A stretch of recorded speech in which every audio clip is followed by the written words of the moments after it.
RAI GR1. Direttore Antonio Preziosi. Letta da Napolitano oggi pomeriggio per definire i tempi della verifica. Botta e risposta Alfano Renzi: non tiri troppo la corda del governo, incalza il vice premier. Noi pensiamo al bene del paese, replica il sindaco di Firenze. Stasera la riforma elettorale in commissione al Senato.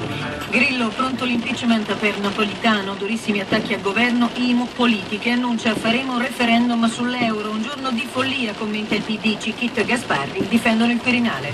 Sono 7 i cinesi morti nella tragedia di Prato, altri 4 feriti nel rogo della fabbrica. La rabbia dei sindacati vale €1 miliardo, il giro di aziende illegali del distretto toscano. Lotta contro il tempo per salvare 100 persone su un barcone alla deriva a 70 miglia da Crotone, a bordo anche donne e bambini. Difficili le operazioni di soccorso per le cattive condizioni del mare. Oggi il bilaterale Italia-Israele. Il Presidente del Consiglio ottimista, la pace in Medio Oriente arriverà. Tenere alta la guardia contro il razzismo, aggiunge Netanyahu, che stamane incontra il Papa, vede nero sul nucleare iraniano. Sport, 14ª giornata di campionato, gol di Llorente al 91esimo e la Juventus va in fuga contro l'Udinese, vittoria sofferta dei bianconeri. Ora è +3 sulla Roma, fermata dall'Atalanta. Stasera Fiorentina-Verona e Lazio-Napoli.